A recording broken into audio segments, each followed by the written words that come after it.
can work it out. We can work. No, I can't do that. We'll get a copyright strike. Yeah, because you're matching the tonal Hmm. frequencies so precisely that Oh yeah. that's that's exactly what I do. I match it. Maybe I should change Hobo Mojo to matching the tonal frequencies. you know that song that you just sang. Hmm. Two things. One, it was on my mind earlier on today, and I'm not Hmm. even joking. Hmm. And two, the reason it was on my mind is that for all that I know, that I can remember, Hmm. it was the first Beatles song as a child Hmm. that I ever heard, and it came on some educational children's program at the end credits, Uh-huh. and I remember sitting there listening to it, just blown away at what I was like. The video, God, I'm old. the video took second place Hmm. to the music at the end of the credits with Hmm. because I heard and I didn't know it was the Beatles, I didn't know it was Paul McCartney, I didn't know it was John Lennon, Hmm. but it was we gonna work. Oh, it was like a math thing, and they Hmm. used it, so it was like it was somewhat one of those, and it was like, we're gonna work it out. Hmm. Life is, and they even put in the life is very short, which is the psychedelic. It's the John Lennon contribution. Hmm. And when I heard that as a kid, I didn't know the story, but I heard it, and I heard these words, and as a kid, and I'm listening. Life is very short, and there's no time for fussing and fighting, my friend. And then, but the other one was happy, but that one seemed weird, and it really the Beatles, contrary to Greg's disbelief, is an incredibly we take it for granted now, Hmm. but people in the '60s were probably pretty mind blown away with this stuff. It was just, it was of the era. It was of the era. It was just, oh man, they're getting hip too. Getting hip It, to it. yeah, they're changing with the times, and they're part of it as well. Cool, that kind of thing. You were talking about that was the first Beatles song you heard, and I mumbled under my breath, "God damn, I'm old," because the first Beatles song I remember hearing on the radio was "She Loves You," and Mm, so we're talking way back. That was what, 63, something yeah, like that. 63, 64. So I was 2 or 3 years old, but I can remember that riding in the car, hearing that. Yeah, the Beatles changed. It's we're in 2023, so people it's difficult unless you're a connoisseur Hmm. to really appreciate the significance of the Beatles um, across the board, not even just off Right. on the topics that I am enjoying with genealogy.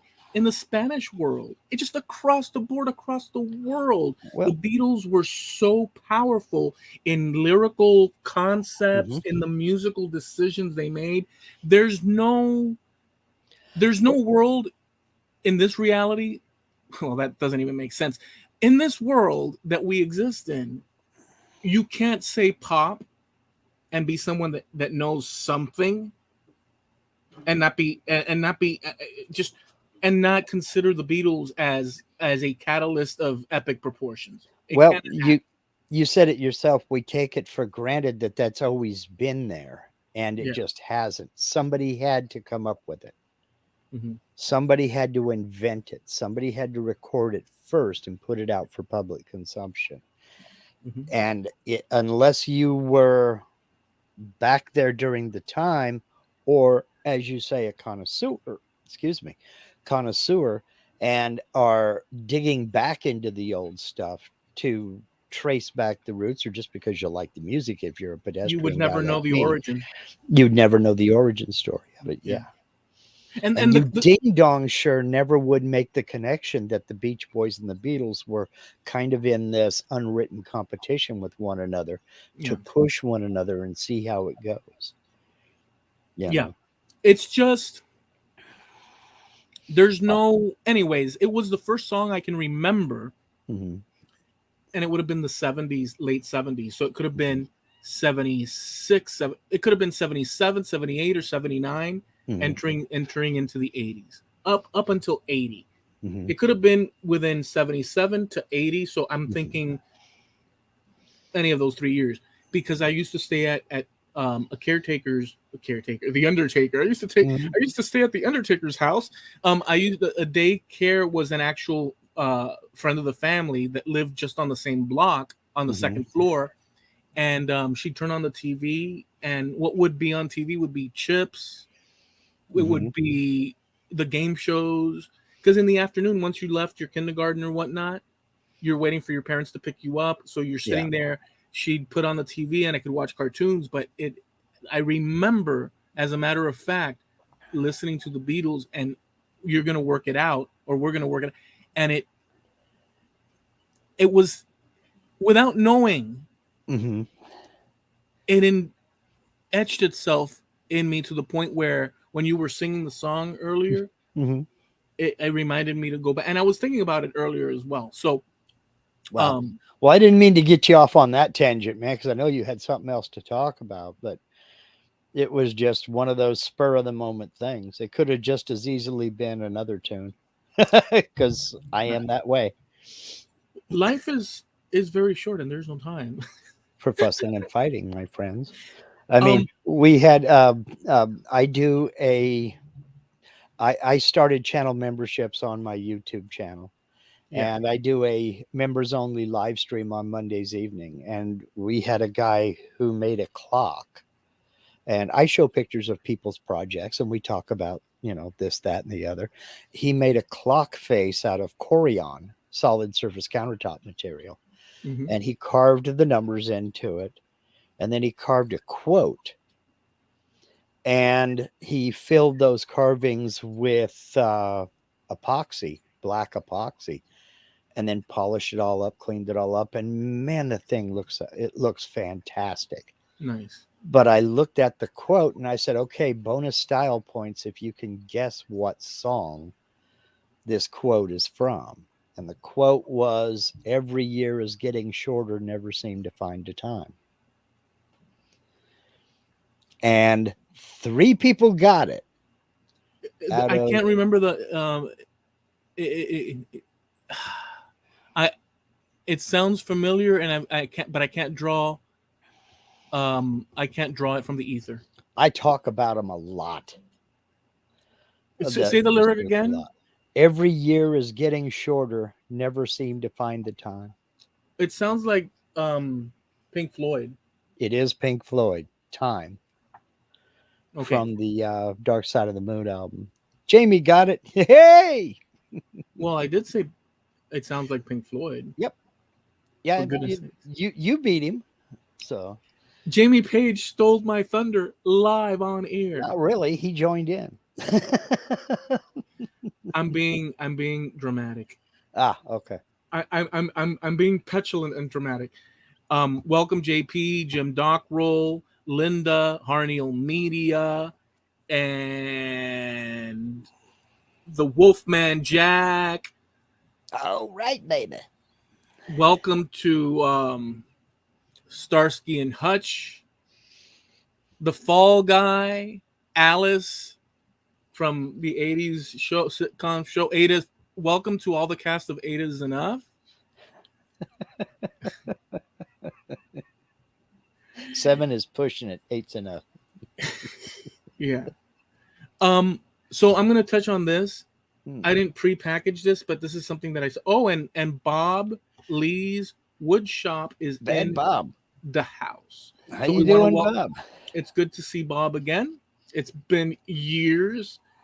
Um, I well, this is know. going to be a little bit heavy, but not really. But I'm gonna kick into it just the same. It is what it is. We are who we are.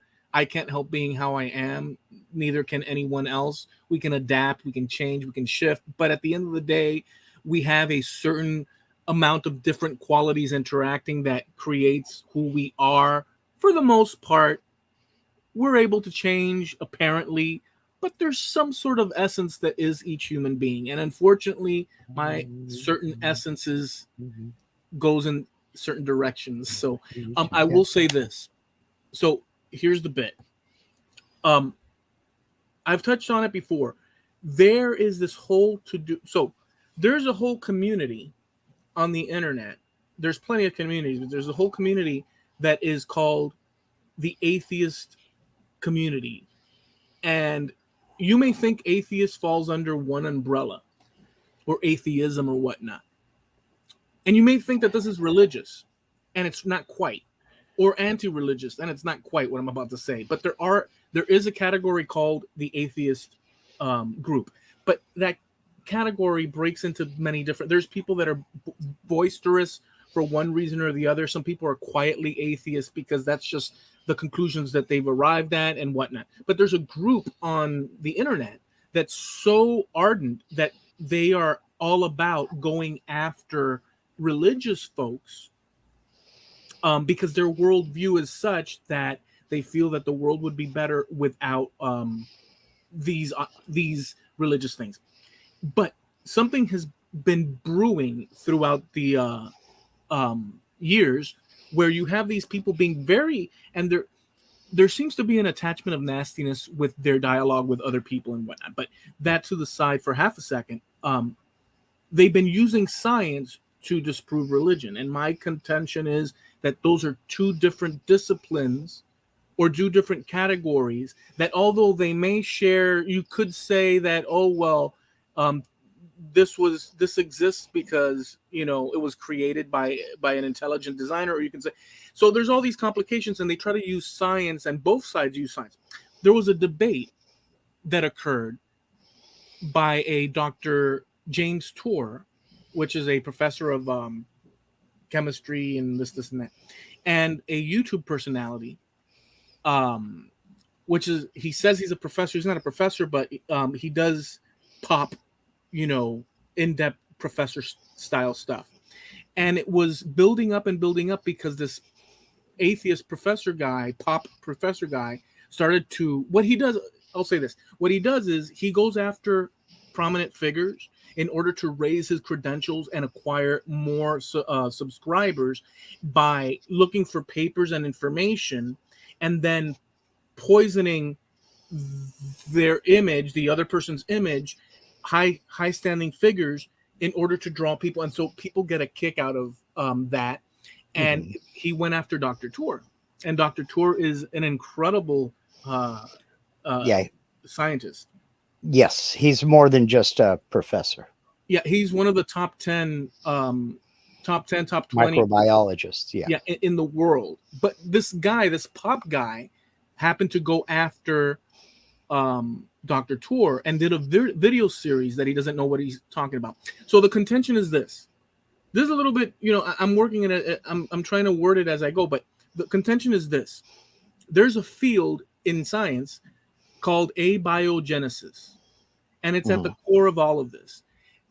And I'll explain what it is for those that are curious. But Dr. Tour came across this science, and he found it lacking, and so he started to explain why, and it goes against the funding of such scientists that do so. So it's become a very difficult situation where, so scientists get funding, and if what they're looking at is viable or interesting, people will fund it because there's money to be made, and this and that. There's many, but if they get ridiculed because what they're doing is non-scientific or doesn't lead anywhere, their funding could be cut, and that means no food on the table for their families, friends, no trips to vacation and whatnot. So there's a financial component to all of these things. So that happens a lot in governmental things where there's funding for different, study rats peeing on cornflakes,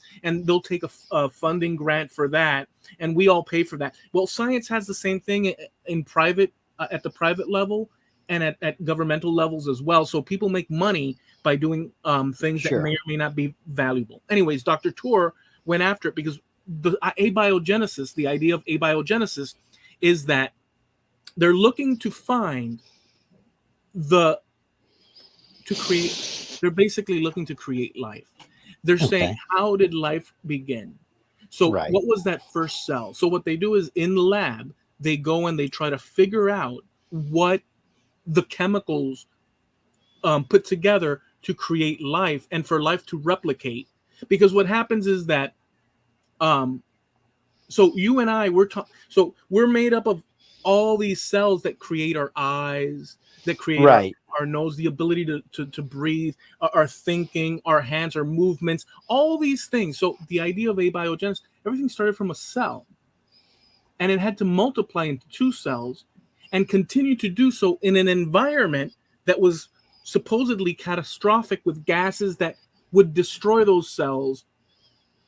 So what environment occurred to protect one cell Right. in order to duplicate? And so um, it's very difficult, and yet Right. we're here. So that's the argument. Anyways, this professor guy and Dr. Tour, fake professor, not professor guy, went and did a debate, and they went fisticuffs.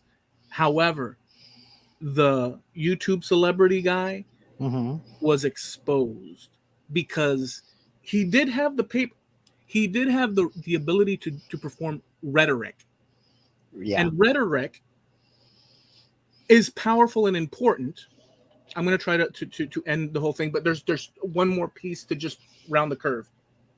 Rhetoric is important because it's the ability for one to work words out and overcome objections in order to dialogue and put forth. But rhetoric only goes so far. Right. You could be sophisticated, but if there's no um if there's no substance, and you're using rhetoric in order to deceive, if you're Right. using rhetoric in order to just win for the sake of winning regardless of what's true or not, Right. then you're basically using tactics that are well deceptive. Well, your argument falls apart.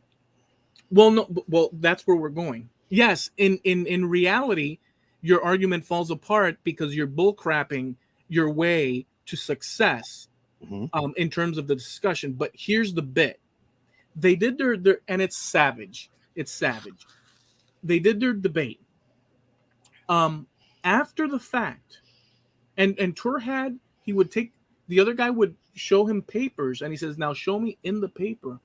Show me, work out the chemistry and explain how if it's true that what they're saying because the papers will have titles that Mm-hmm. say something, but in the papers and in the footnotes Mm-hmm.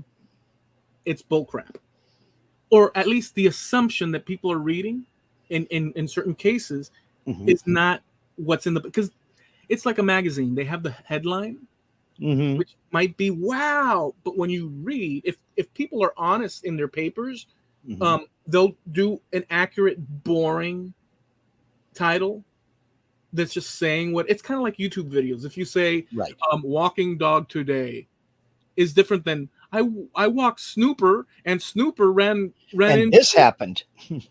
right. So it's kind of the same thing with frickin' everything. So some scientific papers have a title to draw people's attention. They may Sure. not be wanting to deceive necessarily, but they want the eyes on their paperwork. So they do this incredible title, but when you go and read, you notice, or at least Dr. Tour does, and this is, the things that he was explaining, that the information that you think you got, you don't have, because you're not reading the paper, you're reading the title and just saying, look. And so that's what this guy was doing in the debate, this YouTube celebrity guy, which Mhm. he's got a lot of following. He was producing papers, but not knowing how to Not work knowing out. what was in the paper. Right. No, he's got a good wordage. His verbiage is great. Mm-hmm. But when Dr. True would say, okay, show me how that cell replica, show me how that, he couldn't do it. He says, it's right there. It's right there. And so it was like an hour and a half of that kind of thing. And it was savage. All that to the side for whatever it's worth. Here's one of the many lessons that I learned. Professor Tor published the whole video of the debate. Mm-hmm. And when you read the comments, and it goes on and I bet. on and on, people were praising him. And in between the praising, they're saying, you really did a great job, and a lot of stuff. Between the praising, you had people from the atheist community Mm-hmm. saying, saying things that weren't in the video of the debate, Mhm. saying things in order to cast a shadow Right. over what had happened. Um, and many. But here's the thing: I don't. One would not know if people commenting to the negative, which are the atheist community. Remember, this is specific, passionate. Mhm. There's plenty of atheists out there that could care less. You do your thing, I do my thing. But these people are part of some sort of thing where they go after people under the banner of they're atheists and other people are religious and that's bad for society and whatnot, and this and that. You can have those arguments, but these people are specifically very frothy for that idea. I don't know if these people on an individual basis, that they actually watched the debate, B, that if they did watch it, they understood the situation, um, C, that they watched it, they understood the situation, and yet their preference for their belief is that much more important than the truth of the matter. Right. So I don't know what of those three categories each individual person would or would not fall under. But when I went to the other guy's thing, because he posted the same thing a few days later, to the YouTube celebrity guy, Mhm. all down the thing, you wrecked him, you destroyed him, man, that was great, man, your intelligence, Of my. course. And so here's one of the lessons, an obvious one. It doesn't matter. This is big picture. That something is shown to be true, proven to be true by overwhelming evidence, let's say, to the Mhm. degree it can be. People will not be able to process it because they are already invested in a worldview. Mhm. B, they could give a crap, ethic, with lack of ethics, or want of truth, or truth being the highest of value. Ends justify the means. Or C, they just don't understand what the hell they do, and they're a fanboy that just supports the concept. And since anything goes against the concept, or anything that goes against their concept, they're gonna fight, just because they're like little minions and whatnot. Um, and to finally, I'm sorry for going too long. I just the final thing. Uh, this can be applied in my mind to politics and to all sorts of things. You have Oh yeah. people in certain camps that, regardless of information, and we're all culpable of these things to one degree or the other, Yeah. because we're human beings and we can express and have in us the ability of the whole spectrum of the human experience in each and every one of us. There's no such thing as one human being. Oh my goodness, how crazy! Yes, all of us have the potential of all the extremes capable, that human beings are capable of. All of us, maybe Sure. some less than others, but there's a spectrum of the Sure. available tools that humans have in order to function on this world, in this world, from the good to the bad. So long story short, that's what I learned, that even in the face of flat out, man, this guy was freaking destroyed. And it gets even worse than that. It's even worse than that because the guy was using attacks, like saying you're a effing liar, shut up. The YouTube celebrity, Mhm. it's so toxic. Well, Even in the face of that, people will still say, yeah, he definitely won. You don't know what's going on in people's heads. So that's the lesson taken from this huge thing. well, yeah, there are so many things to unpack in all of that, but at the end of the day, you're right on a lot of things. In that,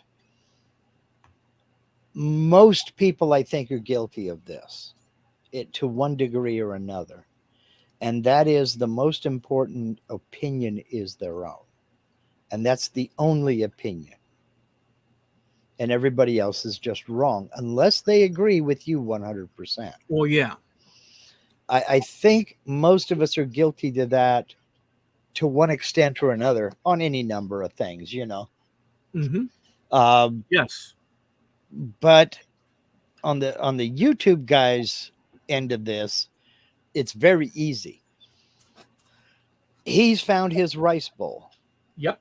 And so, and when I say rice bowl is a phrase that we used in the military a lot, meaning a comfy, cozy situation Mm-hmm.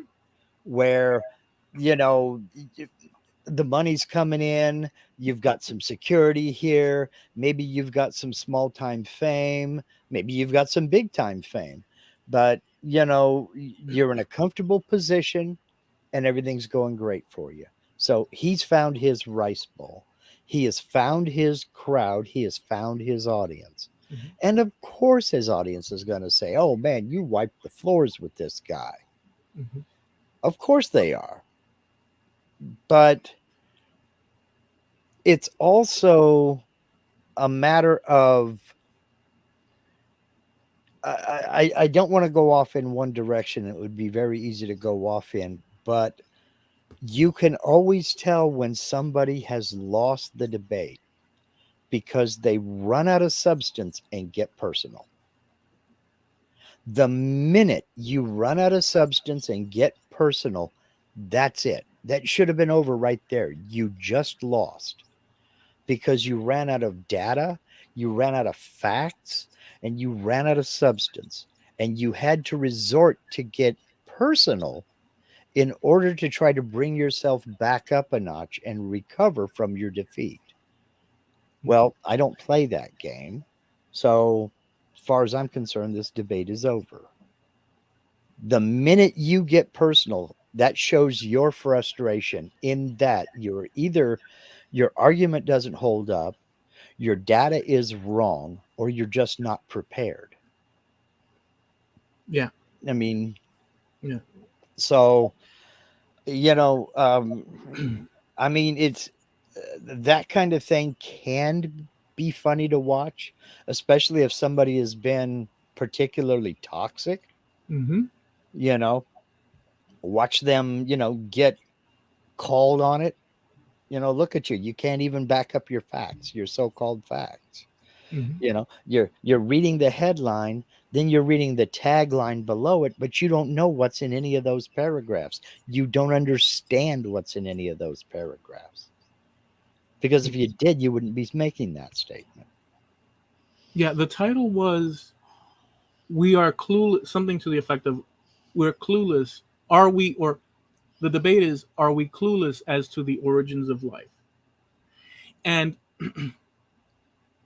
these people, these atheist people, under the umbrella of this specific group that goes after other people, Yeah. um, it's very important. This, so what happened is a few of them found this little scientific angle where Mm-hmm. there's people studying origin of life, Mm-hmm. and these papers come out with these outrageous titles. And there's people they've done surveys where people have has life been created in a lab, and they survey people, and like a truckload of people say, yeah, life has been created. And sure enough, there's plenty of titles that say life has been created in a lab. But Well, here's the problem: life has not been created in the lab. no, it depends on how you want to define something. If you mean in vitro fertilization, you Right, could say life has been created in a lab. right, exactly. That's the But point. But you are not taking chemicals and amino acids exactly, and all this other stuff and creating the cells that create life. at one, You're not yeah, creating life, you are reproducing life. well, with with already obtained living Yeah, that's why I mean pieces, reproducing. You're yeah, making a copy of something that already exists that already in exists. nature. Yeah. Yeah. So, like you said, if you take a bottle of this, a bottle of that, a bottle of that, and put it in front Hmm. of somebody and say, okay, make a cell, good luck. It Yeah. doesn't happen. So even if you have the basic chemicals and whatnot, you can't do it. Right. It's beyond the. So what they do is they're trying to recreate the conditions that existed before life began, Mhm. which is so. I mean, then again, I don't know all that's involved, but who does? Because this is before life began. and they're trying to in the lab recreate the conditions and to produce life from that. And create a cell. Yeah. But what's happening is that they're using things that are already alive. There's no so it's almost, and Dr. Tour used, it's a fraud. Yeah. At It's the a root of it, yeah, it is a fraud. it's a total hack job, that purports to, you can investigate these things, but you can't. So anyway, so these people read these titles and say this is perfect because it can show that we came from nothing, in a very materialistic way, and without the need of a creator. And but they're not Well, studying they're not just this thing. They're not studying this scientific area in order to learn about it necessarily. They're doing it for the secondary or main purpose of defeating religious people. So they're not involved in learning it for the sake of, that's their curiosity. They're trying to draw from it in order to overcome objections from right. religious 'Cause they have an agenda. right. And so if your focus is so if your focus is to, you can have an objective, but you need to study the material, whatever it might be. And you're never going to have a complete grasp. I mean, we're human beings, but it takes many minds for something so difficult to work on it for years and decades. And you Hmm. know, I'm not saying that I know any of it. I have learned a little bit as a incredible novice, observing the display, but I'm more interested in how people overcome objections and the psychological or debate side of it. Although I'm also interested in the outcome in terms of, this thing. But long story short, um, they don't know Right. how life began. They Right. just don't know how one cell eventually occurred, duplicated in an environment that kills things off like that.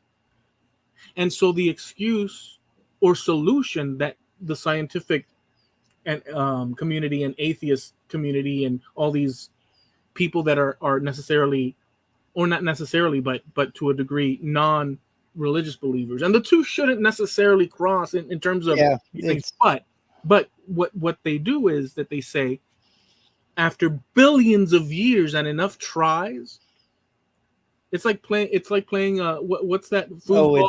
It's like trying to yeah. get the with enough tries for enough long time, eventually in some corner under a rock, cells were able to multiply, and then that cell multiply, and then eventually um, a creature with legs started to sprout. First, it didn't have legs, and then legs occurred, and those legs, and then a mouth Yeah. occurred. Well, Well, how did it eat before without a mouth? Oh, it was ingesting through the sunlight. Well, what sun? I mean, just the issue is this: people have no freaking idea how life no, they don't. began, They and don't. yet these atheist people in this specific community are so hard up on doing using it. And the other day, on Friday, they got publicly slapped so bad by an actual chemist, professor, Microbiologist. Yeah. microbiologist, that they had to go on the defensive. So long story Well, short, those were the lessons that people on one side or the other of an issue, regardless of the truth of the matter, will stick to their side of the issue, exactly. because the ends justify the means in their Well, minds to a not degree. only that, but he doesn't want to flip over his rice bowl because then he's got to go get a job. And no, you're absolutely right. No, they are not interested in the truth. The truth is the furthest thing from their mind. What they're interested in is their agenda, their opinion, and pushing that agenda forward and that opinion forward. Mhm. Okay. First of all, I'm surprised that Dr. Tour actually entertained the thoughts of a debate Mhm. because, I mean, to what end? Well, two things. One, he was publicly called out, and that's a Hmm. person with his position. So Dr. Tour, Hmm. so there's a history behind it. So Dr. Tour, he's a Jewish guy from Right. Iran. Hmm. Um, he wasn't from Iran. I think he was born here, but his parents came over and they lived, I think, in New York. And he Okay. was he was and he's a very intelligent. Obviously, he's microbiologist and whatnot. Um, but early on, he became Christian. Okay. According to the story that he offered at one point, it's just fascinating. When they came over from Iran, this is according to one interview in New York. Him and his family went to the synagogue, and they didn't allow them in because they were, according to him, sort of put to the side because they weren't they weren't from the They weren't Zionist or something. they weren't from the areas that. So he basically said that they weren't the type of Jews Oh, that, because okay. there's many different types of Jews. Well, Jews, understood. Understood. I mean, there's Jews all across the Middle East, all across Europe, Yeah. Africa. I mean, Jews. I mean, they're a population of different people, but they have a root. Um, Sure. in Israel, they have an actual root. Um, and so he was like, well, but whatever. He became Christian, and he's been so. At some point in his career, a paper came across his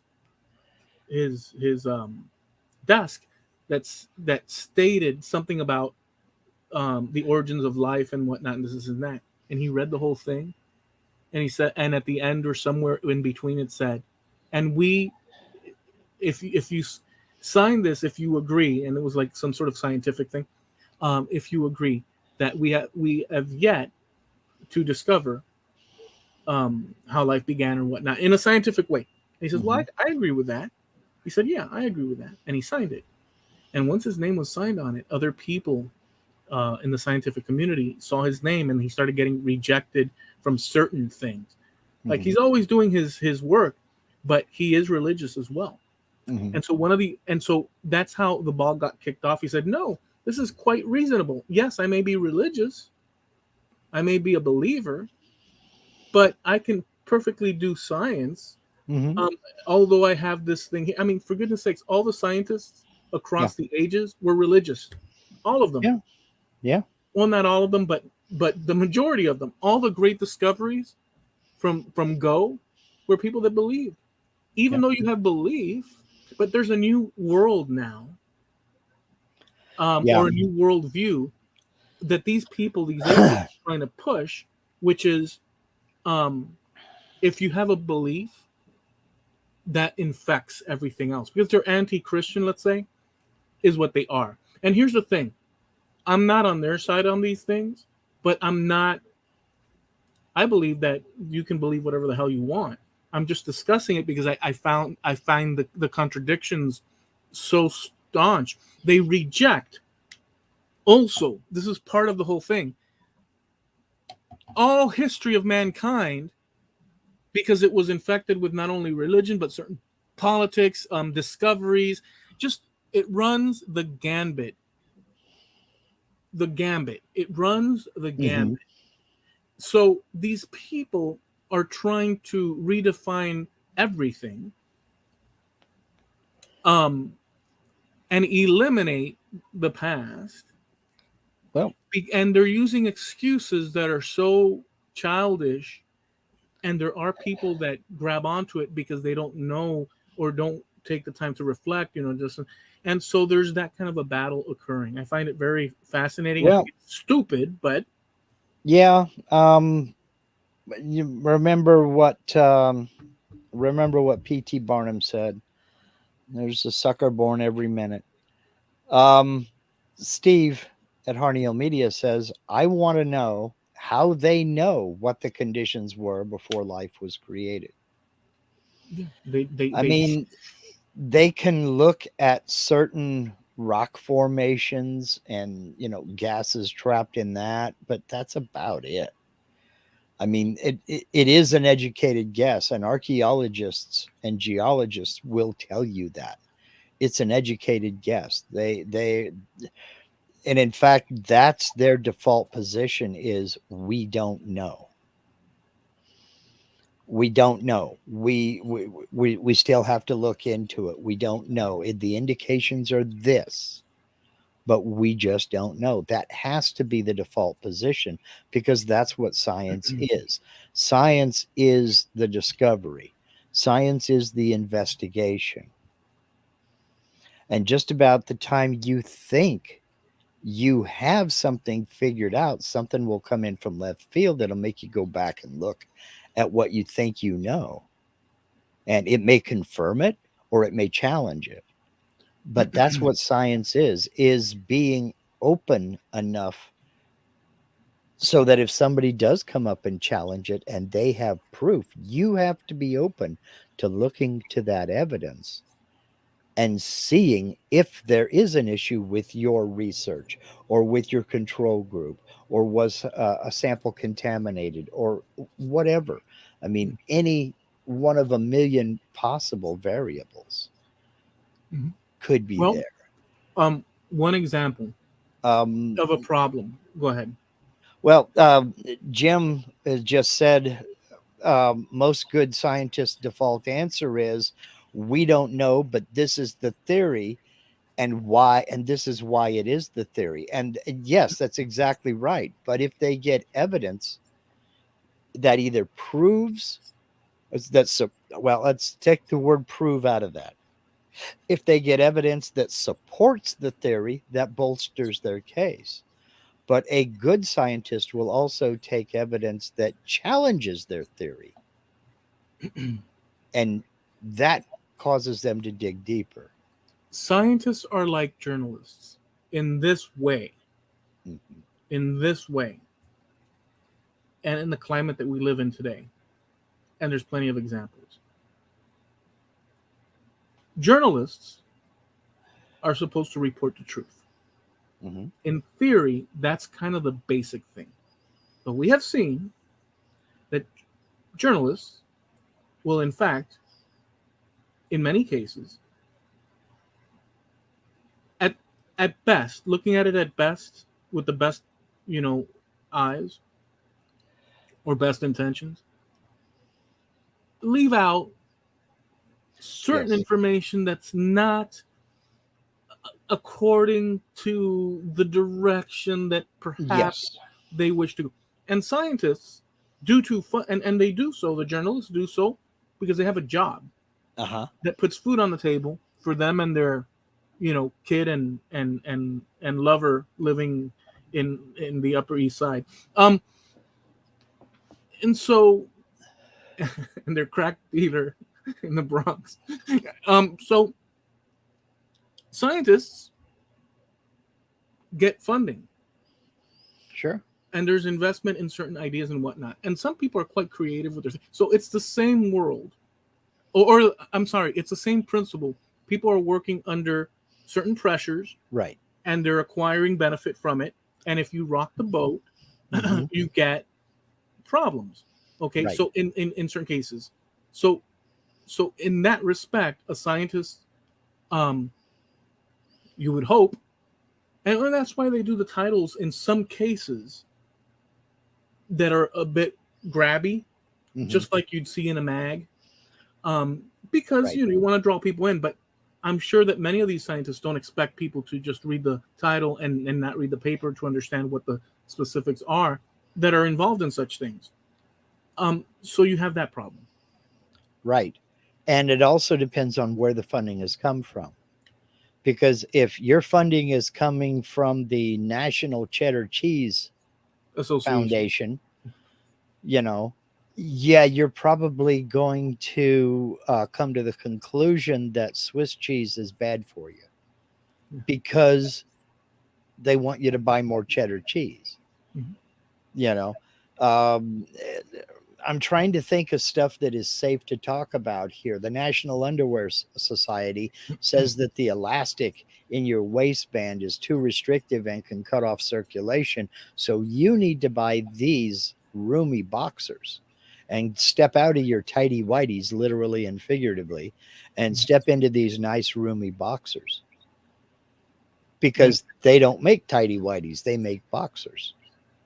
So it depends on where your funding is coming from. Now, that does not automatically exclude the results of this study, because if Fruit of the Loom commissions a study to find out why their underwear is so much better than Hanes, and it turns out that their underwear is worse than Hanes, and Hanes is the better underwear, well, they can't argue with the result. All they can do is back up and regroup and see what they got to do to make their underwear at least as good as Hanes, and then improve it so that it's better than Hanes. And I'm sorry for picking on these two brands. It's just two brands that I know off the top of my head. But we, the public, we don't see that. We see, oh, this study was funded by Fruit of the Loom, therefore it's BS. It doesn't mean anything. Even There's if the result says Hanes is better, you know. there's also the benefit of, in case there's a problem like that, Mm-hmm. a study like that on the underwear Mm-hmm. may not have others willing to do peer review and whatnot and that. Right. So it just sits there and whatnot. But Exactly. in many cases, depending on the interest in the topic, you'll have people review it, multiple people Mm-hmm. in the community, and you'll have a peer review thing giving their objections and there's and it's a constant evolving thing. Um, and it's something for people that do such studies and with that and are equipped with that Right. background and education, that fight that. Just argue over the points and bring up other evidences and whatnot. So that's why Right. people have to be very stringent in their work. But sometimes there's other elements that are pressing in. I'll give you an example of something that may or may not be with the things that we brought up. Um, in the when they so when they study samples of bones found across the world, and they extract their DNA, and then they do the testing and whatnot, they have a timeline that pushes back into the distant past. But just one of the things that I think, I don't know this to be true, but I imagine it as a possibility. Maybe not. You can say if you find a medieval person, which they found many, Mm-hmm. and they've extracted their DNA many times over, um, they could say this person, due to the genetics compared to the next genetic contribution to us, Mm-hmm. that there's this much time has passed. And so they can go back in time like that, and depending on where things are, using archaeology as well, they could Mm-hmm. say trace it back through X amount of years. But my thinking, and it's not that I believe this or don't believe this, it's just one of the question marks. At a certain point, going back in the past, when they say something is 20,000, 30,000 years old, 40,000, um, how, I'm sure that they have plenty of their reasoning. I haven't looked into it enough, but you can say from me to you, if they test our DNA, they can give timelines and whatnot. But at a certain point going back, um, How do they know how old that is? yeah, how do they know exactly? And I'm sure that we can research the thing. But my point is that in the study of this genetics and bones and whatnot, they can actually extract the DNA, but they have to set a timeline Mm-hmm. for when that person was alive and died. They could study their the chemical. Well, They could study. Well, let me just finish this idea. They could study the diet that they had, because it's all ingrained in us. sure. And this area didn't have this type of diet, so what happened there? Maybe we can trace it to. So they have all these things that they do, but at a so the DNA is a solid thing, but the conclusions that they arrive at, Well, depending, could be stronger or weaker. So there's all, and I'm not doing that to excuse timeline so that we can prove that humanity is closer. yeah. Well, I'm just no. saying. Yeah. Well, because that's just the DNA is one piece of the puzzle. Where was this person found? Under what circumstance? Was anything buried with this person? Anything that we can associate with a particular civilization, or anything that we can radiocarbon date? Now, they can radiocarbon date bone. And there are all kinds of ways of figuring out the age of something. But if you find remains that were buried with something that is, um, and I don't mean just this one thing is laying there. I'm saying they are dressed in the way that the Incas dressed in the 13th century. That's another piece of the puzzle.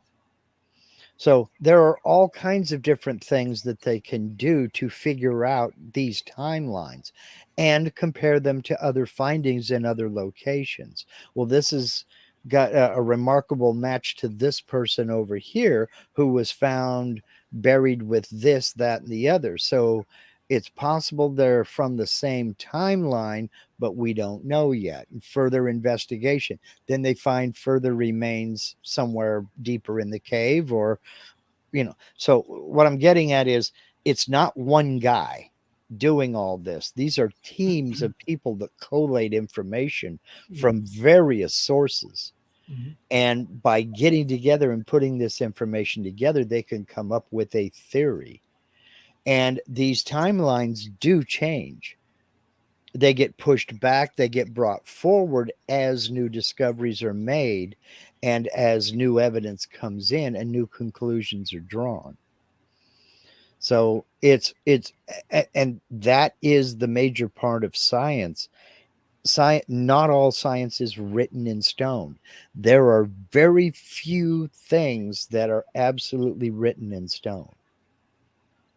A good percentage of it is still kind of in flux because new information is discovered all the time as technology gets better, as better techniques become more prevalent.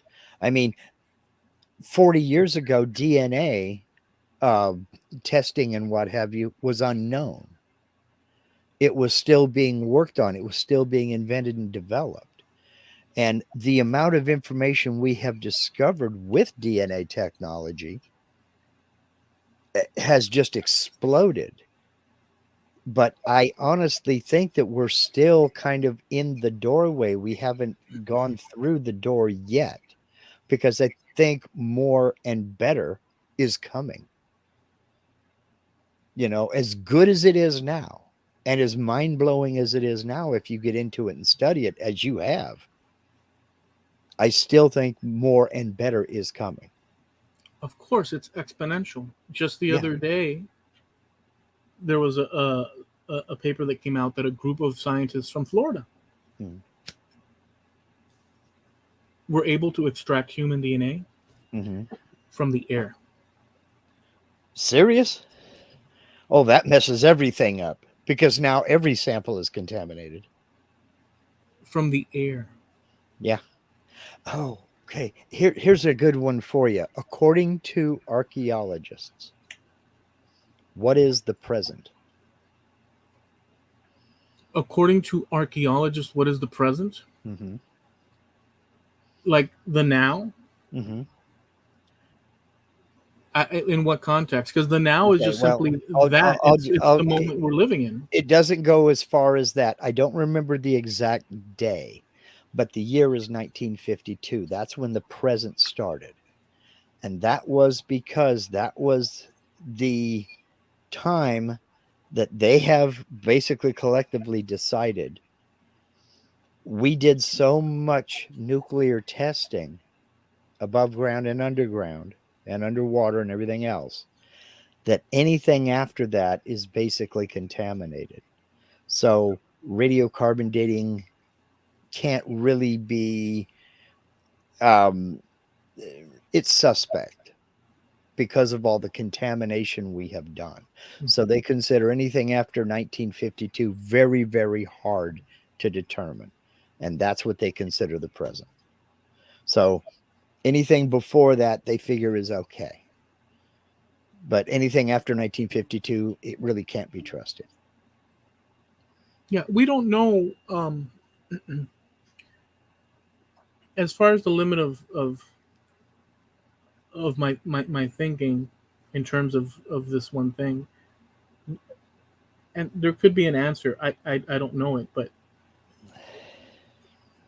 I've heard this before, but I'll Mhm, say, I think it's reasonable, lacking the information that I that might be out there that I don't know. mhm. Um, in order to date something, you have to have something to date it against. Yeah. So when you're talking about the beginning of life, you have nothing to date it against because you can say you here now. We could date you here now to bones as an example 500 years ago. We could that could be done, or the Mhm, people that do that can do that because there is a trace within mhm. your the copies of your cells. There's no way around it. You have the the sequences of people that came before us are in us, Yeah.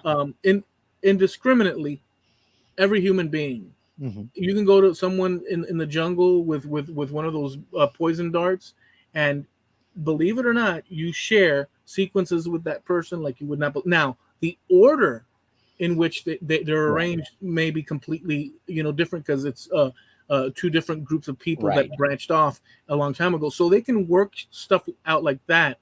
Um, but um, that's you being pitted up against someone else or some sort of bone from a Mhm. grave, and testing it. But stuff like when life began and this and that, or it just Well, there might and be an answer to that, and there is an answer to that. But there's people that doubt it within the scientific community. They say, well, and they freely and openly admit that they don't know. They can say we think we have found the earliest recorded form of life, but that doesn't mean there wasn't something before that. And I don't think they have made that determination yet. I don't think anybody has come out and claimed this is the earliest form of life, because you have to ask yourself what kind of life? Plant life? Are we talking bacteria? Are we talking mammals? Are we talking reptiles? I mean, there are so many different forms of life on this planet that I don't think anybody can sit there and say this is the earliest form of life.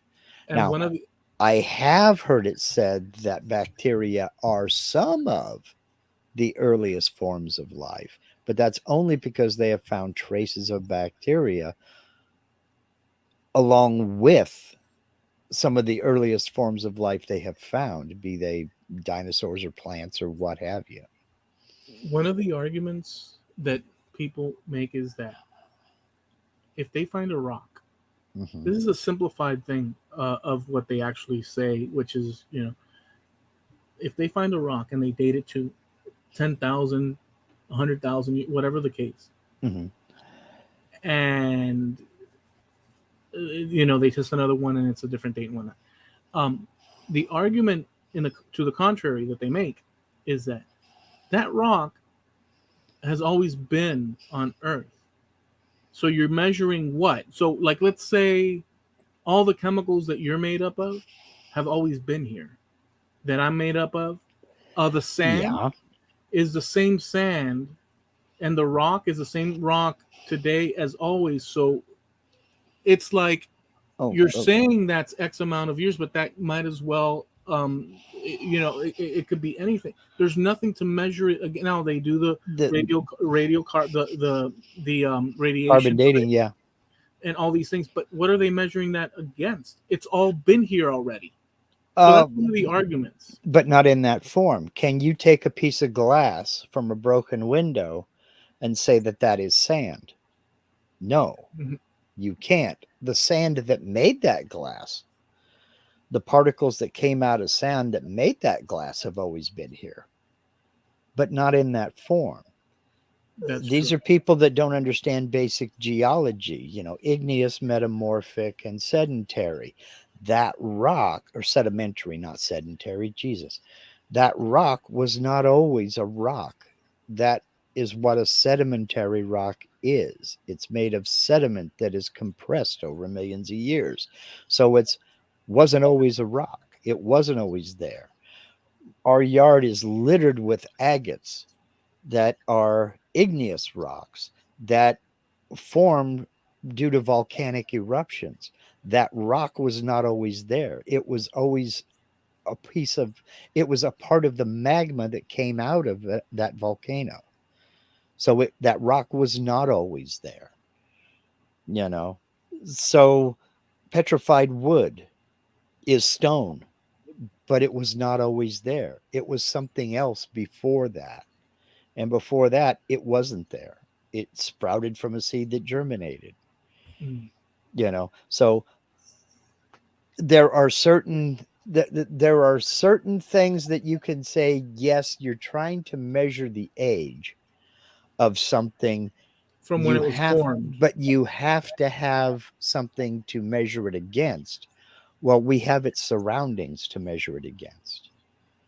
You know, if there hasn't been a volcanic eruption here in, as far as they can tell, 200,000 years, That but that's here's a bunch of evidence that there, you know, there's basalt cliffs and there are agates all over the place and there's quartz everywhere and this, that, and the other. All of these igneous rocks, okay, these, there hasn't been, we know they're older than 100,000 years. no, but we don't That's know the, that. well, that's the, if there hasn't been a volcanic eruption there But for what? 100,000 years. But you don't. But you don't. But see, that's where the problem. But that's what is. I'm getting at. You have something to measure against, but that gives you fuel to investigate further. No, but wait. Just let's pause for half a second. That's one of the contentions. Mhm. I'm not saying that I know either way, but that's one of Mhm. the contentions. You gave for granted. You granted the 100,000 years. You don't know that. No, that's what I said was, we know there hasn't been a volcanic eruption here for 100,000 years. We can assume it's older. Now we can go investigate further back. How do you know it's been? See, this is the question. How do you know what was the what? How? What is the validity of the? That's the argument against it. They say, well, this 100,000 years that you're using as a Because fact. there hasn't been a volcanic eruption since. How do you know? How do you know and what's that's since? and that's where you start getting into layers of soil and you start people who are a lot more intelligent than I know how to age things. There are certain events that have happened. There are certain fire events. I mean, there's all kinds of stuff. Yeah, So that's where. So that leap. So my objection, and I'm using the example that they object to. I'm not saying that this is my position because mhm, my position is this. I don't freaking know. I'm my position is this. Literally, I don't freaking know. Now I hear what everybody's saying. That mhm, part I hear. To the extent of which I understand it, that's another question. But the fact that I hear the debate of what people talk about. So you now right now you said 100,000 years. I objected, and my objection was how. Now I know that you say that eh, people that know that, but here that's the no, problem. but you're not hearing my answer to that. My answer to that is they don't know. They can make an assumption, but now that has to be the fuel to go investigate further. They can make the assumption, but they have to investigate further to draw a conclusion. Yeah, Okay. we're missing. So you and I, as Mhm. individuals, Right. we're you can put this in the category of yes, we're talking about this, but Hmm. we're not you you or I. I think that's quite fair to say. Like Hmm. in these fields, to know all the details and what the back and Right. forth is, so we're talking in a surface manner. Right. Exactly. So I'm not fooling myself, and you're not fooling yourself. We're Right. talking in this passing fashion. Hmm. But these are the arguments that these people make, uh, Right. and this all ties in, like to contradict the timelines and whatnot. Hmm. To go against the timelines, they say, well, how about this? And I think that those are valid questions. Now, don't know the I don't know the facts of or answers, because I'm not in that field. But those are Right. the discussions that they have. But the official thing, roughly thereabouts, is that um, time is long, Sure. back into the past, according to what, but certain groups um, go against that, and so there's all that battle. To me, Well, just to round up that, to me, it's neither here nor there, especially with the earlier conversation about cre- um, first cells creating, being hmm created. Was there a intelligent, you know, hmm mind behind all these things? I don't think it affects it either way. In terms of the truth of the matter is that we really don't. If we knew, No. they would be plastering it all over the. Yes, exactly. It would not be some scientist sitting there writing a paper. It would be front page news. It would be all over the news. It would be on everybody's news feed on Facebook, TikTok, everything. Mhm. I mean, eh, there are some things that you can try to keep quiet and you just can't. You live in Florida. You live not far from where the rockets are launched there at Cape Kennedy, right? Mhm. I mean, Well, it's quite a ways away, but you can still, if they launch a rocket, you can see it. sometimes, yeah, Sometimes, yeah. it'll be like a small little thing. Now you may not know what's in the rocket, but it's kind of hard to hide that a rocket just blasted Mhm. off. Yeah, You know what I mean? yeah, So some things, as quiet as they want to keep it, just can't be kept quiet. yeah. But again, it has to be fuel for further investigation, and the default has to be we don't know. This is the theory. That's why we're investigating. That's why we're digging deeper, That's right. you know. Hmm. So, as far as timelines are concerned, there are a bunch of ways that, and again, it's not one guy. There are Hmm. teams of people figuring stuff out, Yeah, and but working on these things. we rely, as the public at large, Hmm we rely, hopefully, hmm on the honesty. Number one, error to the side, human hmm error, and falling into the trap of error can hmm happen because that's human. But there's a difference between error, because you're human, and bolstering a scenario because of your wish.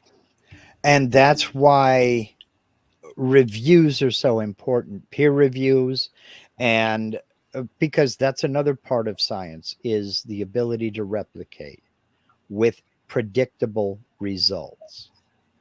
you know if if I take this lighter and I flick the wheel here and it ignites the gas in there, that's science. That's a phenomenon that I observed. If I can predictably flick the wheel and hold down the button and do it again, that's science. It's predictable, it's repeatable. If somebody accomplishes something one time but then can't repeat it, that is still part of science because that's the exploration, but that's not a conclusion. If it's not predictable and repeatable, that's not the conclusion. That's evidence. But now we got to dig deeper, Yeah, you know. yeah, yeah. So, anyways, I wanted to touch on that. Yeah, Um, yeah. it's down to that there are a lot of agendas. There are a lot of influences, outside influences, as well as personal influences Hmm. that make a person want to behave the way they behave. And we all make decisions on that every day. Everything from stopping at a stop sign to deciding what time to get up in the morning. Are you going to set an alarm clock or just wake up without one? And we all decide what the priority is going to be. And if your priority is going to be keep this rice bowl going and keep pushing at people to bring attention to yourself, bring notoriety to yourself, get the views and get that AdSense money, or get people over onto the website so they'll buy your book or they'll sign up for your monthly newsletter or they'll sign up for your members only live streams like I did, then you're going to protect that. And that's going to be your focus, Yeah.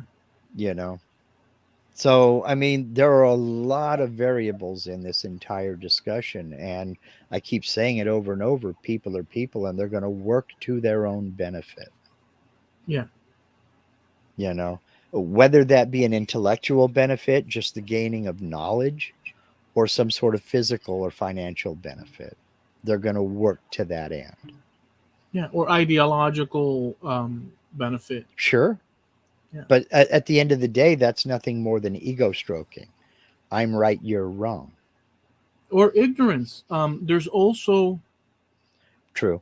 the possibility of the inability of a person to allow information in, and there could be a psychological or worldview reason, or there just could be an intelligence reason too. I mean, Mm-hmm. or an educational attainment reason. Mm-hmm. Um, in other words, not formally schooled in said discipline, you're not going to know all the ins and outs. Like this very Right. topic we're talking about, we don't know all the ins and outs. No. And we can only know what we've read and what we've heard Right. until we start exploring for ourselves. Like, for instance, Jim Dockrell said radioactive isotopes decay at a given rate. Yes, that's true. Some are only emitted during a volcano. Right. And there are gases and there are thermal transformations done as well. They find those isotopes and measure the amount of decay and calculate from there. Yeah. Mm-hmm. Yeah.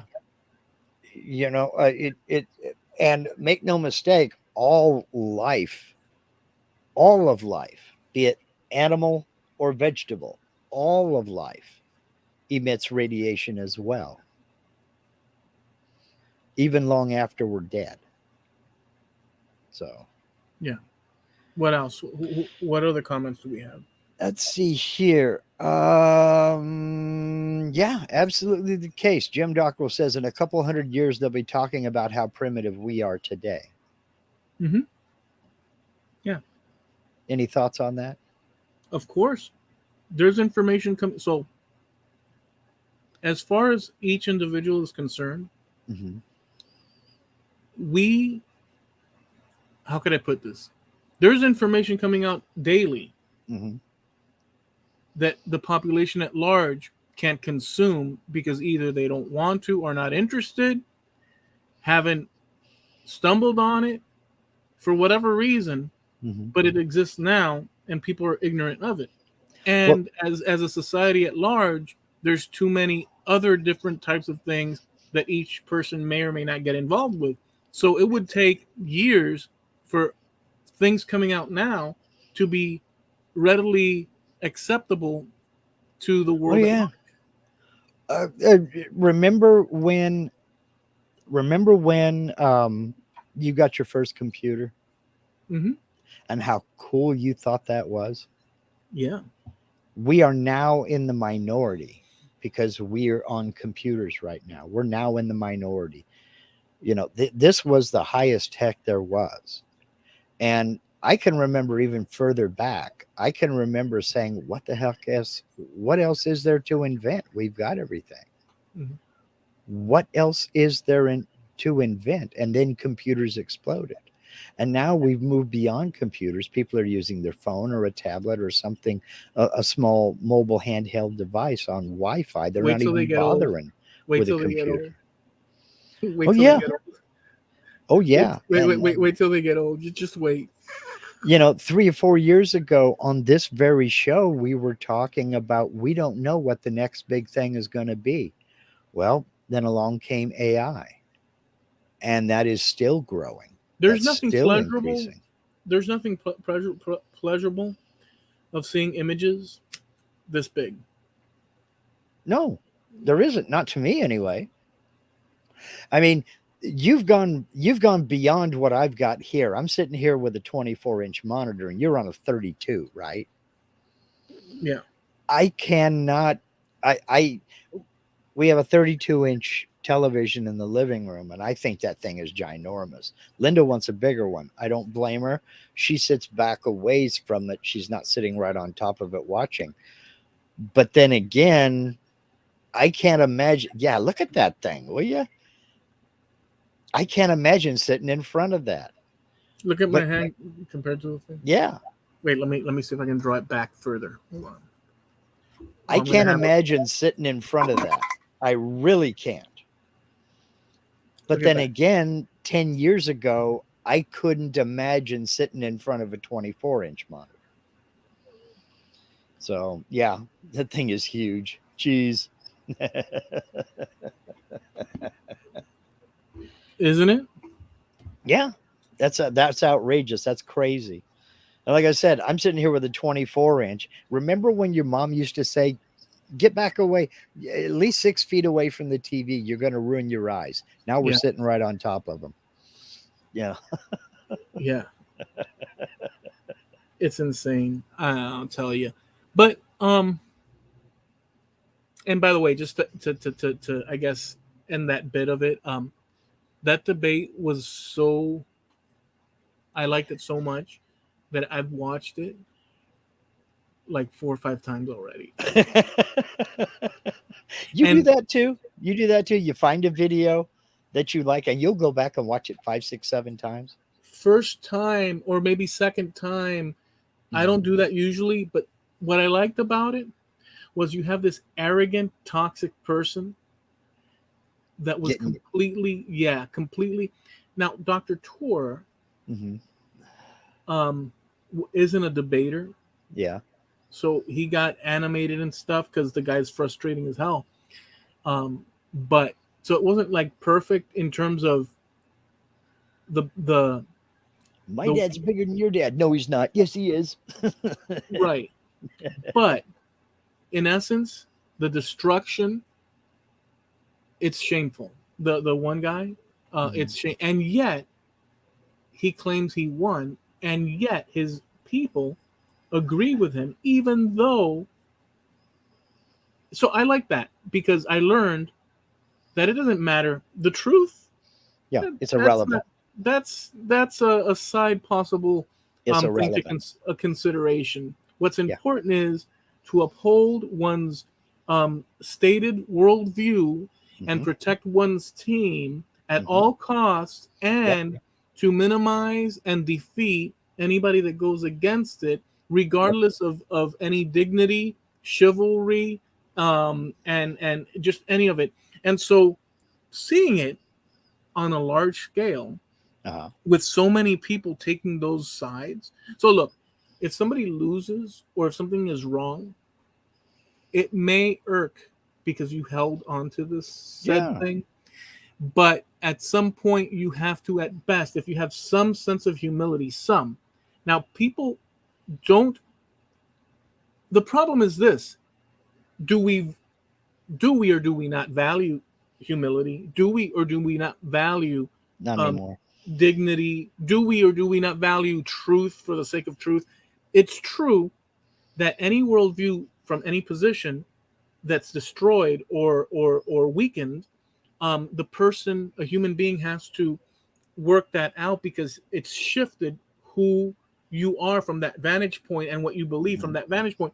So there's a let's say transitional phase where you're trying to make sense of things. So you may be in denial and this. That's one thing you could have that moment without denying that, oh well, this thing is, and that's acceptable because we're human. But you have to, at the end of the day, say, well, hell, this thing here is what it Yeah. is. But people are not interested in that. People are interested Then in upholding whatever it is that they're upholding. yeah. And so, in light of that, and being on display like it was, I found it completely refreshing because number one, it made me realize that regardless of the truth, people are going to believe the lie that they want to believe. Maybe again, because they're incapable of reasoning it out, literally incapable, incapable on an intellectual level, in other words, mental capacity, Mhm. or on a philosophical, ideological level, or they're complete scumbags that from my point of view, because my point of view is that yes, if something is offered to me that does not comply with what I believe, I'm going to be uncomfortable. I'm gonna like just really not want to roll with that. But at the end of the day, I know in the back of my head, that, well, it's unfortunate that my previous belief is not correct. I'm gonna have to start to deal and incorporate that, reel that into Let my me dig into it further and think about this. yeah. Yeah. I have to reel that new truth in, but I don't want to, but I know I have to. So you can have that problem, but there's people that have no problem with discarding that, even though the evidence is in front of them Mhm. whatsoever. And again, it could be due to just capacity. Well, It could be another one to consider is source. Again, if if they don't like the source, they have a personal axe to grind with that source, then it doesn't matter what the conclusion is. It doesn't matter what the yeah, announcement is. Doesn't matter what the paper is. No, I don't believe it. Totally reject it. right. Completely and absolutely reject it, Yeah, yeah, exactly. whether it's true or not. Well, yeah, You know. yeah, that's it. If the source goes against your worldview or specific views, or you've already condemned the source, even if it Mhm, has validity, you people will reject it mhm. because of where it's coming from. Exactly. Um, Even if what they're reporting is 100% the truth, mhm, it's mhm, not a trusted source. So, no. mhm. And I saw so many people doing that. Like, so here's the thing: my bias leans more towards, in this scenario, um, as far as the attitudes of the people, towards those religious folks, Hmm. and it leans in that direction due to this factor: humility. Now, it doesn't mean that they're all humble, Hmm. but there's a sense of humility. And I feel, in my world belief, is that humility, and it's not new. I think this comes from like the ancient, you know, uh, without humility, and it's hard also because we're not always humble, Hmm. but it's a direction of humility, Well, a, especially if lean, you a, feel a a, personal a, slight. Yeah. a leaning towards humility. Hmm. Um, the more you lean towards humility, the more apt you are to be open to other possibilities. If you lean towards arrogance, um, Hmm. there's Yeah. nowhere to go because arrogance implies you know it. Yeah. But this is all on the scale of different subjects and different. It's like a hodgepodge of different. So Oh, it's yeah. not all inclusive. You could be humble with certain things or open to certain things, and maybe not. And so humans are complicated like that. But in the context of this topic, Right. not talking about other things, there's always a shift. I like the idea of the human as opposed to this arrogance that occurs on the one side. Um, so I have my bias as well. I recognize it, Yeah. but Well, we all do. We all do. And I happen to agree with you, but we all have a bias, you we have, know? yeah, yeah, of course. So I don't know. There are some things that I just don't take any pleasure in arguing about. Greg says it right here. I'm too old to have time to argue with idiots. Yeah, I got stuff I got to get done, you know. So I don't partake. You think the moon is made out of blue cheese? Fine. I've always been a Thousand Island or ranch dressing kind of guy myself, but enjoy your blue cheese. Yeah. Who Well, am I to tell you that you're wrong? Because if you want the truth, you'll search for it. yeah, but we do that all the time, though.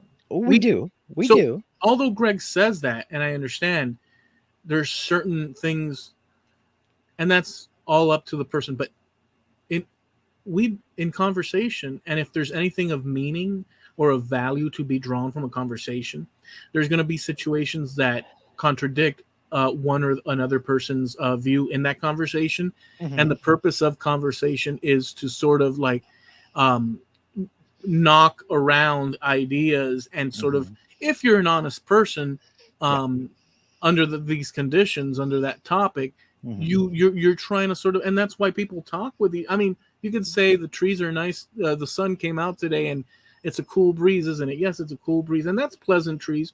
But that's that, and that's what you'd say at a lunch counter. But Sure. when you delve in a little bit to something more concretely, that's where understanding, you may not solve it, but that's where you get to push and Well, tug and and and let's be honest, are either of us in a position to solve anything? I no, mean, but we can no, both have opinions, no yeah, doubt. But if no, now if it's a particular situation, you and I are building a shed and you say this needs to be 3 foot long, and I say no, it needs to be 36 inches long, we're both right, but neither one of us is going to admit the other one is correct. It's one of those kind of things. yeah. So Well, if you have a topic, it, mhm, there's one thing to say broad things. I've mentioned this to you before. It's one of my conclusions that I've arrived at within the past few years, that I mhm, find it's a very reasonable thing. I've yet to see a contradiction to it. mhm, I'm sure there might be, but if you say anything with certainty mhm, broadly, yeah, your ability to be safe is mhm, broad. There's no challenge in you can, if you say something broad, mhm, the door is so wide that you will always be right in enough ways mhm, that there's nothing gained or lost necessarily. yeah, The trouble occurs when people narrow their scope and talk about a specific subject, where then you're getting, it's like when you're exercising, until you bring those muscles up to right. to strain, that you get the benefit out of it. So you But know but also along with that, it if your statement is broad enough, fine, you probably won't have any issue. But it's I won't say it's guaranteed, but there is also a high likelihood that somebody is going to come up with an exception. well, it comes So with that. it does come with that. But when you're using an extreme example as the litmus test, as this is the mean, no, it's not the mean. That's an extreme example. You know, you devalue your argument, I think. There are exceptions to most every rule, not all, but there are exceptions to most every rule. But that is an exception. It is something that's completely different and outside of the scope, you know? Yeah, if you use a broad topic, if you use a Hmm. broad, if you make a broad statement, Yeah. all politicians are crap. Yeah. As a dumb example, that is such a broad statement that many people are going to agree with you, and But many you're people, also going to have people come in and say, well, no, this guy's good. So and there's an exception. those correct. But but the gist of this, from my vantage point, if you say something that broad, Hmm. you're safe either way. Yeah. People that come in with exceptions, what Hmm. they're trying to do is they're trying to narrow the field.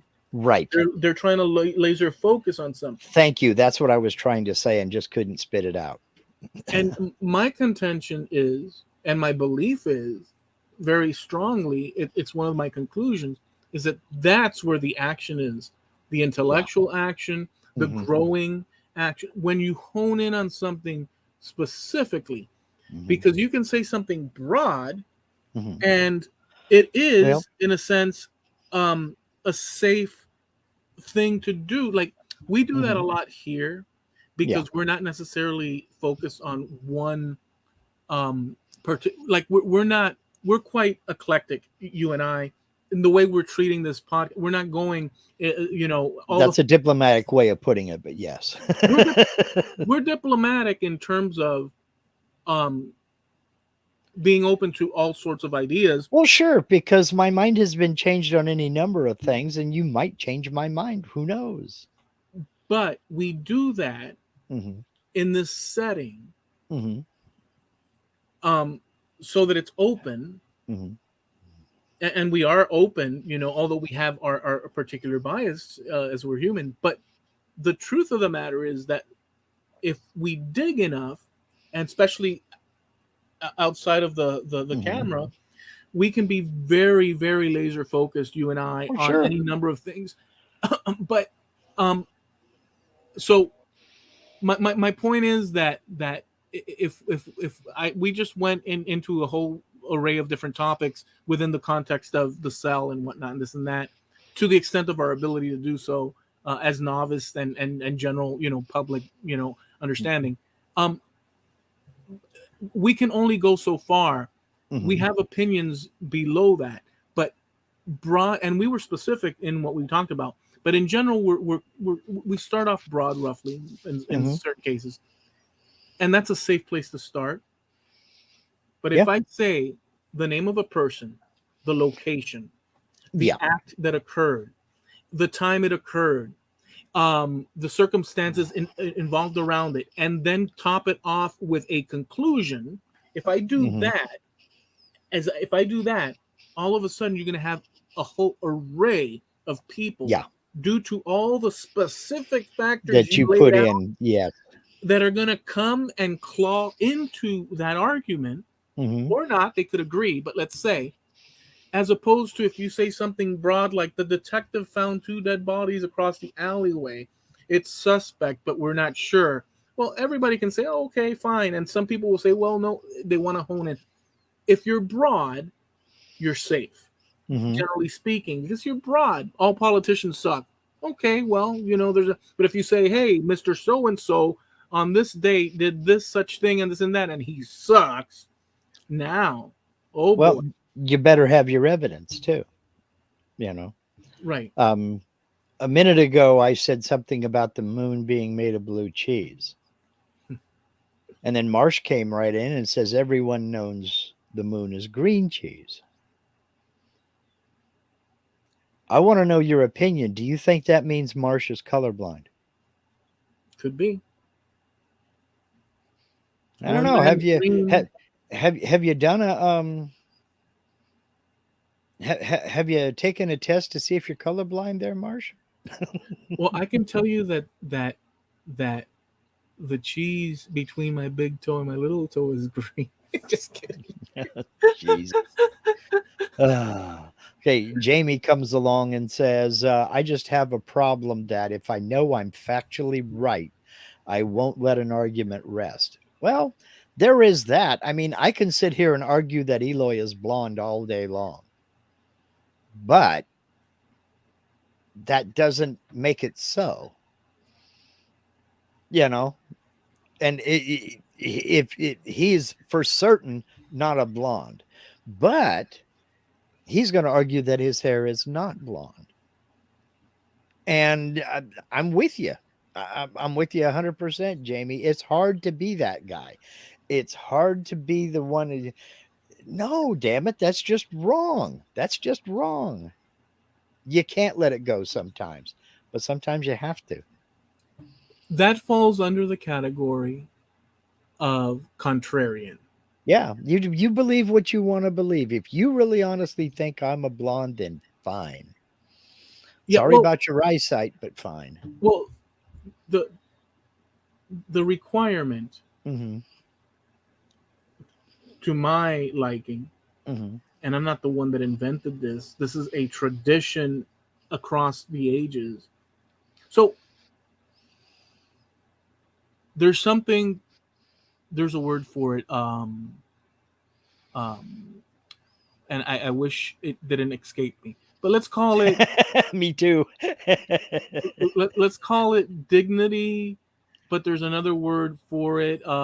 It's knightly. What knightly or like knights, like knights. There's a It's not chivalry. No, There's some honor. Okay. honor. Okay. All right. So men, there's something called honor within the category of men.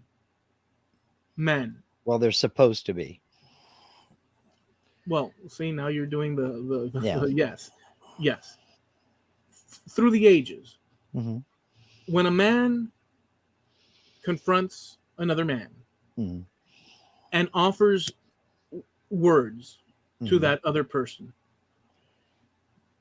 through honor, unless proven the opposite, you are supposed to expect dignity from the other person that's giving Yeah. you a retort on said topic or conversation, that what they're saying is truthful within the boundaries of honor and Hmm. dignity, that they are offering to you the respect, dignity, and honor in return, Sure.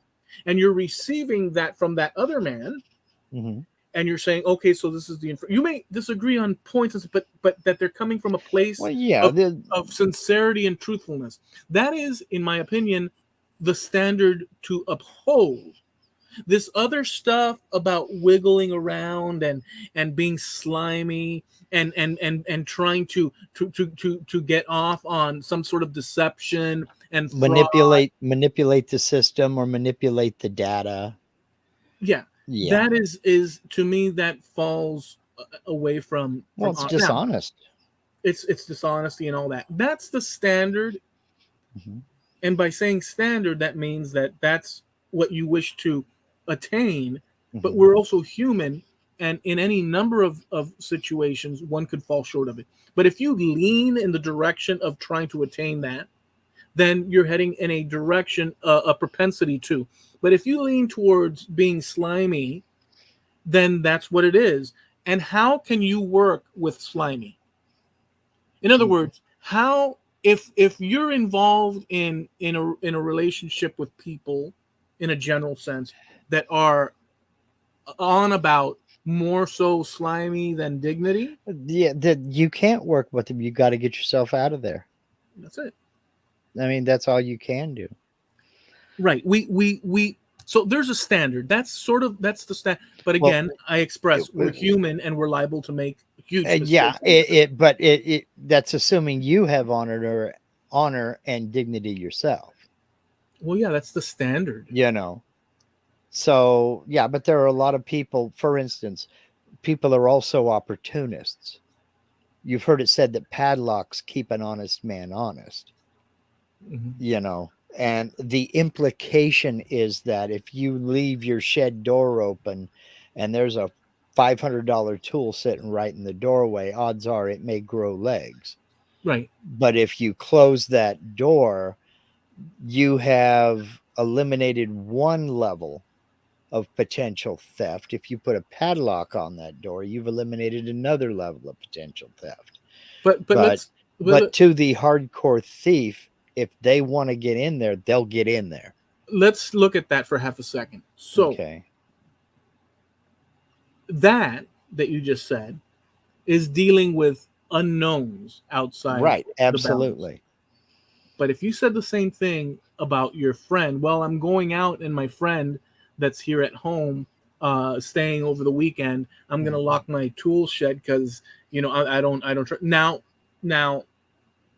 now you're honing in on a specific. But if you say broadly, of course there's people. So what I'm getting at is that you want to Well, protect yes. yourself against the Hmm. possibility, but in specific terms you want to deal with in honor. And I'm not contradicting what you're saying. No, no, I'm just no. saying that on a broad level you're going to protect because there's such and such amount of people out there. That it's you know always situational, and it'll always change. There are certain relatives I don't trust any farther than I can kick them. And you ding dong Skippy, well, number one, I'm not going to leave them alone in the house. They're coming with me no matter where I got to go. And because I'm not too thrilled about them being there anyway. But it's just an um, example. yeah, just as I'm not naming any names. No, I won't do that. Um, there could be papers to sign. But, yeah, obviously it's situational. But what I'm getting at is people can be opportunistic and impetuous. You find a $20 bill laying in front of you. You step up to the counter, and you're getting ready to pay for your groceries. You look down and there's a $20 bill laying there. Yeah. What do? A certain percentage of people are going to pick it up and put it in their pocket. A certain percentage of people are going to kind of hold it up, look around, and tell the cashier, hey, this was laying here, because you don't know who it belonged to. But if you pick it up You know, and say, "Hey, who does this $20?" I well, bet no, everybody that's in the what you grocery, don't. Yeah, because the whole world, the guy 4 carts behind you is going to go, oh yeah, that's me. You you'll see a dropped it guy in the from back you. aisle Yeah, running. you dropped it from the meat department. Oh, okay, and it hovered all the way over here. You'll see people in the parking lot Although, coming in. although I'm going to do something that I never do, Eloy. I'm going to share my screen. Never say never, because you don't know how far things are going to go. There was a storm a couple of days ago. Maybe you've seen this video, maybe you haven't seen this video. There was a storm a few days ago in Ankara, Turkey. They had winds 50 miles an hour. Now, 50 miles an hour doesn't sound like much, but check out this video. That is a sofa. That's a sofa Okay. that flew off of a patio of a 35-story building. So you never know. That $20 bill could have flown from the produce department. Yeah. Is that some stuff or what? Whoa. Yeah, it was a pretty bad storm. 50 miles an hour may not sound like a lot, and you're in hurricane country, so you've dealt with a heck of a lot worse. Oh yeah. They haven't. This was a massive storm to them. They weren't 50, prepared for this kind of thing. 50 miles an hour here, Mark, Is a is gentle breeze. like literally nobody bats a freaking eye. Yeah. And in fact, even the buildings are like, Mhm. yeah, right. Like Yeah. the buildings here, they're like, no, I don't think so. Now, if But you when cross, you see a sofa fly by your window, especially that high up, yeah, 35th floor, mhm. that's some stuff. If you cross the 100 mile per hour mark, now we're cooking with gravy. Okay, Well, at that point, we're the same with earthquakes out here. If it's not 5.0 or bigger, we don't even, that was only 4.0. Go back to sleep. So, Jamie says that just looks like the aftermath of Vicky snoring. I said it out loud, Jamie. Now you got to deal with the consequences. Unless you're on your headset. so Let's see. Jim Dockrell says it's not that the wind is blowing, it's what the wind is blowing. Yeah, but a sofa? And it ain't like that blew off of the balcony and went straight down. That sucker was sailing. that was Jamie crazy. says he's on a headset. He's not that stupid. Hey, never meant you were stupid. It's funny. I have I have Carl Jacobson stickers. All I know that I bring this up every now and then, but I can't when I go to the grocery or go anywhere, and I'm walking back. I'm reminded of Jamie Page every time, and he did that on purpose. See, that's the way of leaving tracks. Because there's one in the back of the truck Uh-huh. that he had placed on my truck that he had placed there. So I'm reminded of Jamie Page every time by looking at the darn sticker.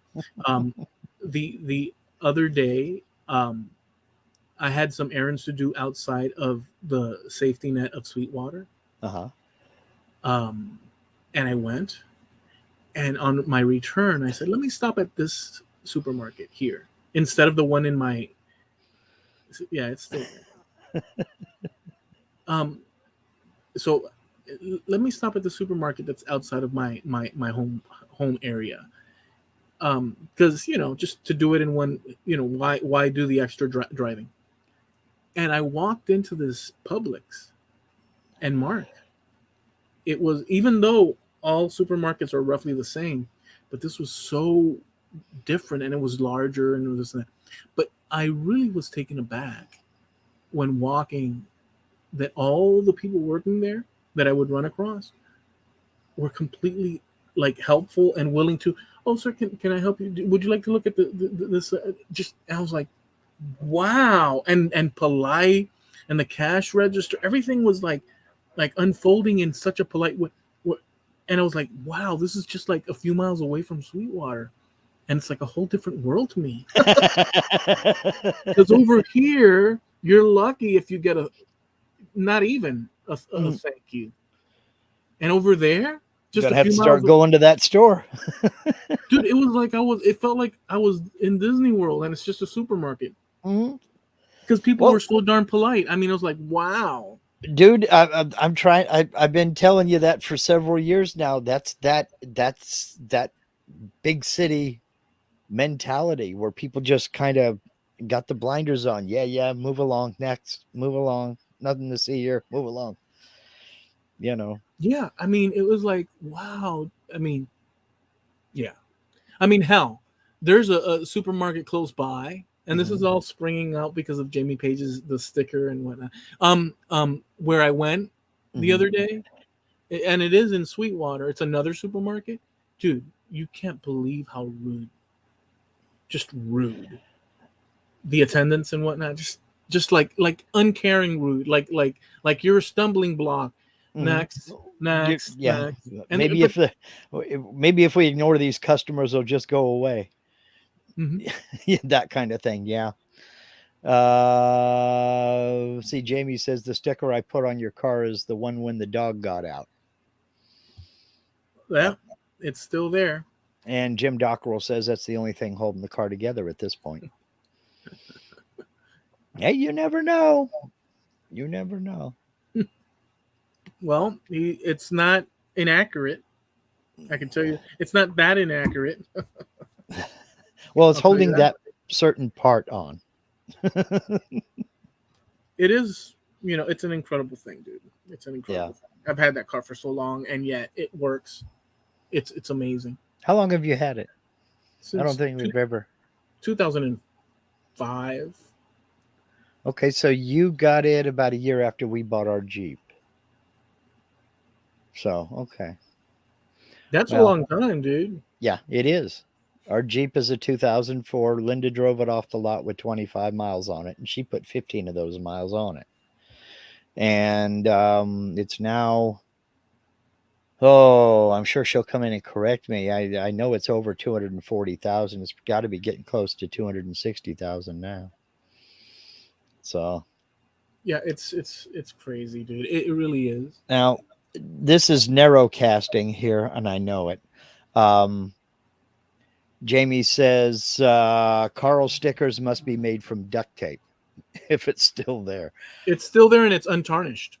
On my paint locker, Jamie, I have a sticker that I got in Atlanta in 2017 that says, I met Jamie Page in Atlanta and all I got was this sticker. I didn't know who he was, never talked to the guy in my life, but I got his sticker. I got a sticker from everybody there, even people I don't know. That's hilarious. So, okay, Linda says 242, 400, give or take. Yeah. See, Shay has a 2005 Jeep with 180,000 still going strong. Ours is a 2004 Jeep with, according to Linda, 242, 400. So she does all the driving. I tell you how, um, I this is how often I leave the house. I don't know how much gas is per gallon here because It's expensive. I haven't put gas in the car in the last gas I bought was I took my 5 gallon can to the gas station and I had him do $5 worth of gas for the lawnmower. And I don't know how much I got. All I know is it didn't fill up the can. It's insane. Yeah. That's how sheltered I am. Okay, Linda's fixing me. $3.85 as of yesterday. Okay. Now Jerry probably wants a crafter. I know the gas price every day, but I work on gas pumps. Well, yeah, okay. Okay. Yeah, it's extreme. Mm. It really is. I Hey, mean, the price of everything is going up. I mean, we're not in our own little cocoons anymore. Back in the good old days, because I can remember my father giving me a 1 gallon gas can and a quarter, and telling me to go get gas for the lawnmower and bring him back the change from a quarter. yeah, I don't think that this is the format, but I have my thoughts on it, and I think that I'll just say this one bit: the increment of of all across the board is a bit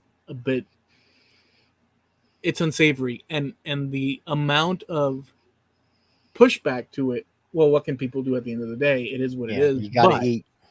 right, but um, triplet doubling in price things that were $1 now two, $5 now 10, and so on and so forth incrementally.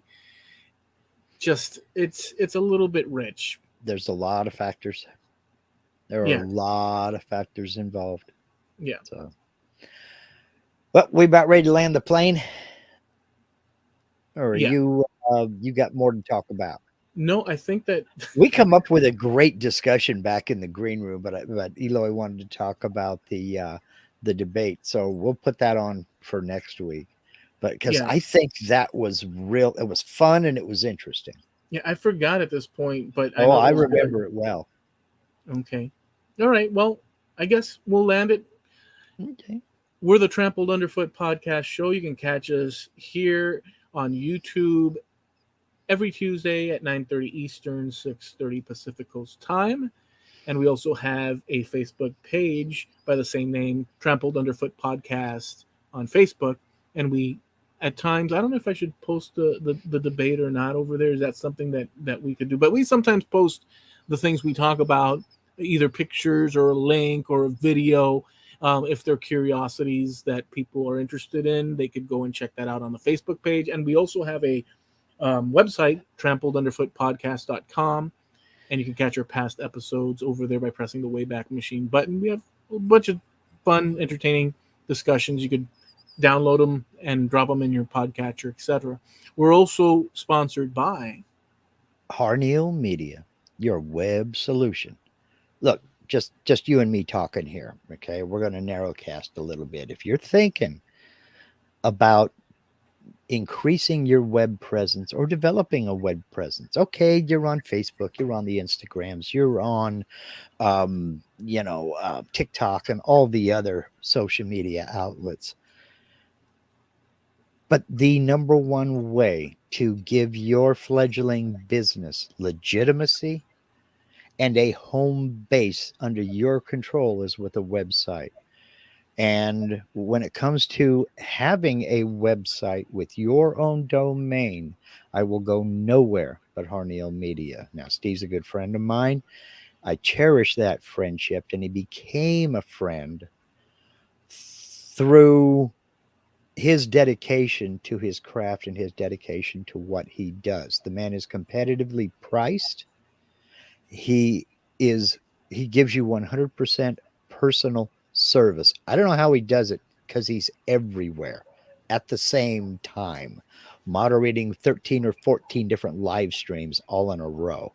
I don't know if he sleeps. I think he's glued to his seat. But when you deal with Harneal Media, you're not dealing with some nameless, faceless person in a call center. You're dealing with Steve all the time, every time.